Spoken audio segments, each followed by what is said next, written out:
Hello, I'm Sherry Truhlar, the founder and one of the lead auctioneers here at Red Apple Auctions. And today I want to share with you a little tip on napkin folding. I'm going to channel Martha Stewart here for you just for a couple of minutes. I was recently at a benefit auction and they were honoring someone, and they used this simple little idea, and I thought it was so special. It's something that will really spice up your benefit auction, especially if you're honoring someone.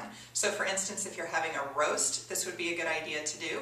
Or in fact, if you're just honoring someone, you have an honoree, you want to make it a little bit nicer. If you're at a hotel, chances are the hotel staff will do this for you. But if you're having it maybe in a parish hall, or maybe you're doing it in someone's home, you could do this just as easily with volunteers. It's that simple, and it'll make a nice effect for your honoree.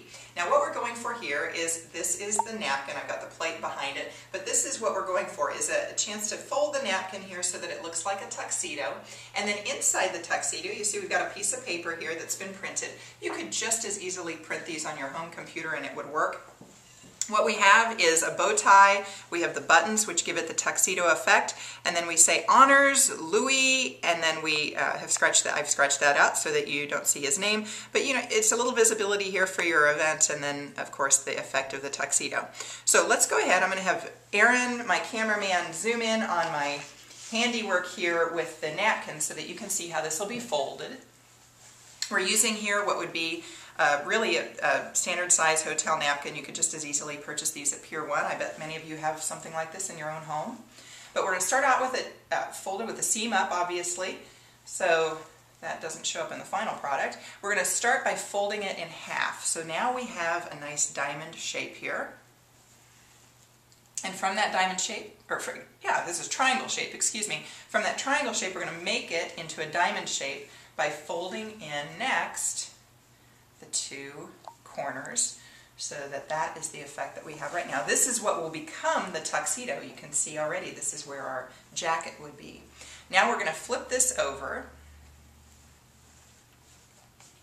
and we're going to create what I would say is a kite shape. We take each of these corners and we fold that in so that it creates your typical kite look. And this, you know, this is a little flimsy at this point because it's starting to get a little thickness on the napkin. So to secure this, we're going to just bring this up and make one final fold there to kind of tighten this all up and make it secure. So when we flip it over, there we've got our jacket already started. You can see the shoulders here, the cut right there. And what we want to do now is create this fold to create the jacket itself, the jacket lapel area. And to do that, it's really simple. We just open this up. Turn it over a little bit.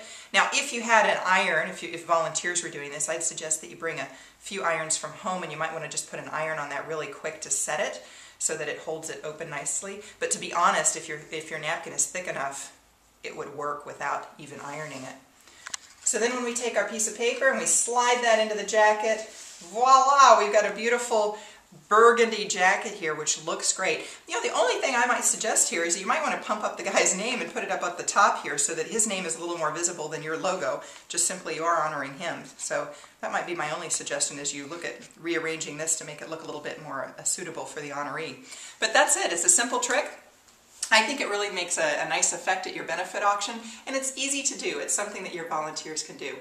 Now I have a lot more free tips that you can read about on our website, and I encourage you as well to sign up for our item guide. It's 100 of the top selling items that I sold last year at my benefit auctions. It's great for your procurement meetings when you're trying to think of ideas of what you should be securing to make sure you make the maximum amount of dollar at your fundraising auction. So check that out online. It's at redappleauctions.com. I'm Sherry Truhlar. Thank you for watching.